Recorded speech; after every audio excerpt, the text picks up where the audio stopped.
માતાજી, દ્રવ્યમાં પર્યાય નથી તો પછી પર્યાયને કેમ ગૌણ કરવામાં આવે છે? દ્રવ્યમાં પર્યાય નથી એટલે કે દ્રવ્ય ને પર્યાયનું સ્વરૂપ જુદું છે. બરાબર. દ્રવ્ય ગુણ ને પર્યાય તો દ્રવ્યનું સ્વરૂપ છે. પર્યાયનું સ્વરૂપ ને દ્રવ્યનું, દ્રવ્ય શાશ્વત ને પર્યાય પલટાય છે. એટલે એમ કહેવાય દ્રવ્યમાં પર્યાય. દ્રવ્યને આશ્રય પર્યાય થાય છે. દ્રવ્યના આશ્રય વગર પર્યાય થતી નથી. દ્રવ્ય ગુણ ને પર્યાય બધું વસ્તુનું સ્વરૂપ છે. અને પર્યાયને ગૌણ કરવામાં આવે છે.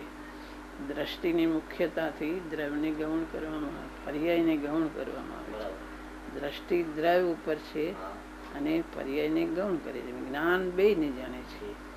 જ્ઞાન દ્રવ્યને જાણે છે, જ્ઞાન પર્યાયને જાણે છે. દ્રષ્ટિના બળની અંદર આત્મામાં જીવ સ્થાન નથી, ગુણ સ્થાન નથી, બધું નથી એમ કહેવાય છે. કારણ દ્રષ્ટિ બીજાને જોતી જ નથી. દ્રષ્ટિને બીજું જોવું એનો વિષય જ નથી. દ્રષ્ટિ એક ચૈતન્ય ઉપર જ દ્રષ્ટિ એક રાખવી એ જ એનો વિષય છે. દ્રષ્ટિ બીજું કઈ જોતી જ નથી. દ્રષ્ટિનો વિષય એક, દ્રષ્ટિ એકને જ ગ્રહણ કરી દે છે. પછી વિષય જાણવું એ જ્ઞાનનું કામ છે, એ દ્રષ્ટિનું કામ નથી. એક ઉપર દ્રષ્ટિ રહે છે. એ પર્યાય કઈ વહી નથી જતી. દ્રષ્ટિનો વિષય એકને ગ્રહણ કરવાનો છે. એમાં તો પર્યાય છે. દ્રષ્ટિએ એક ગ્રહણ કરી લીધું દ્રવ્યને એટલે એમાં પર્યાય કઈ, પર્યાય તો છે. જ્ઞાન બધું જાણે છે. સાધનાની પર્યાય છે. અધૂરી પૂરી પર્યાય બધું જ્ઞાન જાણે છે. તાપ દેતા દેતા જેમ સોનું સોળવલું થાય, સોનું તો સોનું જ છે પણ હજી અધૂરાશ છે. સોનામાં હજી પૂરું ચોખ્ખું સ્વભાવે સોનું જ છે પણ એને તાપ દેતા દેતા સોળવલું થાય છે. એમ હજી સાધનાની પર્યાય અધૂરી છે. માટે પુરુષાર્થ કરે છે, આગળ જાય, જ્ઞાનમાં જાણે છે આ પર્યાયની અધૂરાશ કે કેટલું પ્રગટ થયું. અમુક શુદ્ધતા પ્રગટ થઈ, અમુક શુદ્ધતા બાકી છે. એટલે હજી ચારિત્રની દશા અંદર સ્વરૂપ રમણતા વિશેષ નથી. અમુક સ્વરૂપ રમણતા છે. બધું જ્ઞાનમાં જાણે છે અને આગળ જાય છે. દ્રષ્ટિના બળમાં એને ગૌણ કરી, પર્યાય નથી એમ નથી. દ્રષ્ટિ એને જોતી નથી. દ્રષ્ટિના જોવામાં એ આવતી નથી.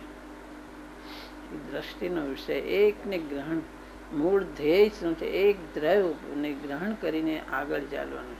એટલે એક ગ્રહણ કરી લીધું દ્રવ્યને. અનાદિકાળથી દ્રવ્ય ઉપર દ્રષ્ટિ નથી, એ માટે એક દ્રવ્યને ગ્રહણ કરી લીધું કે હું કોણ છું, એનું મૂળ સ્વરૂપ ગ્રહણ કરી લીધું. એ ગ્રહણ કરીને પછી પર્યાયમાં શું અધુરાશ છે એ પ્રમાણે એની પુરુષાર્થની ધારા ચાલે છે.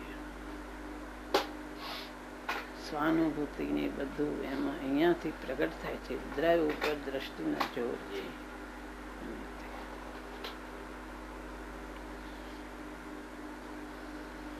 જ્ઞાનના વિષયમાં બંને આવે છે, દ્રવ્ય અને પર્યાય, એટલે એકને મુખ્ય કરે, એકને મુખ્ય, એકને ગૌણ. જ્ઞાન બે ગ્રહણ કરે. જ્ઞાન જે દ્રષ્ટિનો વિષય છે એને જ્ઞાન ગ્રહણ કરે છે. દ્રષ્ટિના વિષયને જ્ઞાન ઊભું રાખીને પર્યાયને જાણે છે.